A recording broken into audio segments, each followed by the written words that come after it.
It's as we like to say in America, don't bother me with the facts, I've already made up my mind. I don't care what the truth is. I just want to be comfortable. I want to stay in my comfort zone. I don't want to be shaken out of that.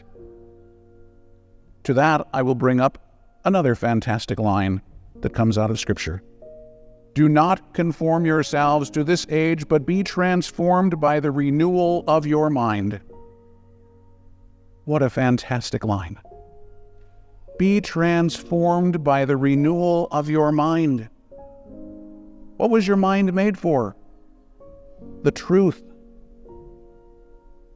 St. Paul 2,000 years ago was saying, don't be conformed to this age. What do you think he would be screaming at us today if he were here today?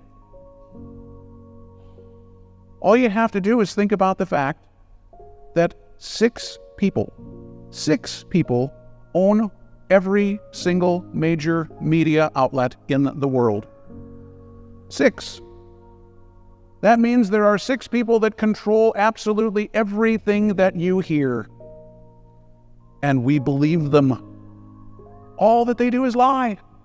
They are being paid to lie to you. But they said it on TV, it must be true. They said it on my favorite radio station, it must be true. No, it's not. Just look at a few things that have happened in the last couple of weeks. Do you really think that the fire in Hawaii was just a wildfire? What a bunch of hogwash. But it's what they want you to believe. Look at what's going on right now.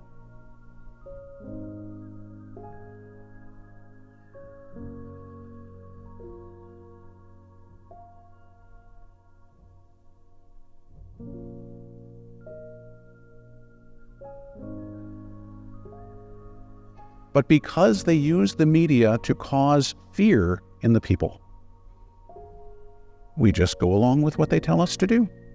It was all lies. 100% all lies. The question is, do we want the truth? Now again, there was one point of truth that they actually spoke. Follow the science. But then they didn't do it. Remember, Fauci stood up and said, I am science. Like, talk about arrogant. You can tell the guy was educated by the Jesuits. But they're going to try it again. So the question is, do we want the truth?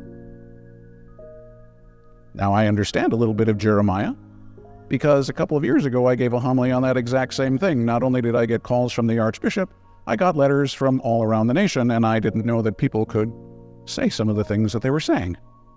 Oh my goodness, the phone calls and the letters and so on. It was horrible. They didn't want the truth because they want to just live the lie.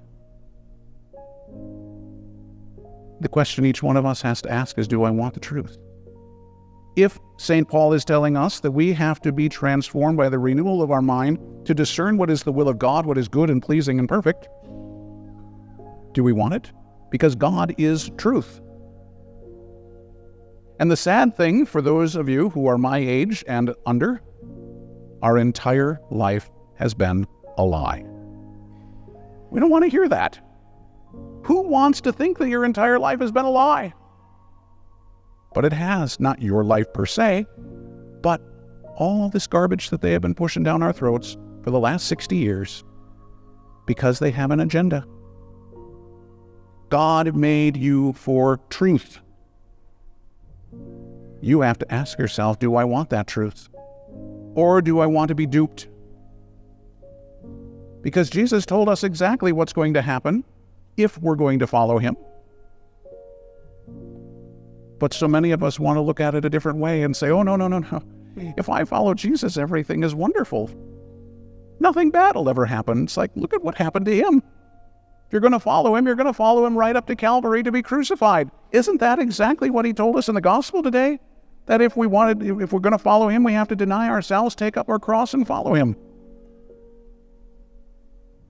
Did he dupe us? Did he lie to us? Or have we duped ourselves because we're believing a different gospel than the one that was preached to us?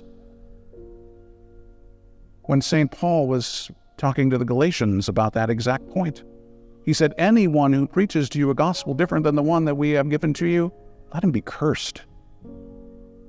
Because the gospel is the truth. But do we want it? Because sometimes the truth is hard. Sometimes it's painful. Sometimes it's going to require that we make some changes in our lives. Do we really want to do that? Everyone needs to ask that question seriously to yourself. Do I want the truth? Jesus said, I am the way and the truth and the life. Do you want the truth? If you do, then you need to come to Jesus. Shut off the stupid TV set. Shut off the radio. Listen to Jesus. Seek the truth. It's out there. You can look it up. You're not going to hear it on the mainstream media. That's a guarantee. So if you want the truth, it is there for you. And that's what St. Paul is asking us to do. To be transformed by the renewal of our minds. The renewal of our minds means to reject the lies and to accept the truth. This is scary stuff for us. But where we're going is going to get really, really scary. Because they want you to be afraid. You don't need to be afraid. If you're with the Lord, there's nothing to be afraid of. Be at peace. Be with Jesus. It's just that simple. But if you want to be focused on all this other stuff, yeah, you're going to get caught up in all the fear. And if you get caught up in the fear, you're not going to think rationally. You're just going to do what they tell you to do. So don't buy the lie. That's all I can do is plead with you. Don't buy the lie anymore. You are made for the truth, and Jesus said the truth will set you free. So God has not duped us. In fact, all the things that are going on right now are right in Scripture. The Lord told us what was going to happen. And we're doing it to ourselves. God's not doing any of this. He's allowing us to do it to ourselves. We have duped ourselves. God didn't dupe us. So it's time to break out of the stupor and to be transformed by the renewal of our mind, so that we don't conform ourselves to this age, but rather that we conform ourselves to the truth, to the person of Jesus Christ, so that we can be free, so that we can be at peace, and so that we can know and live the truth.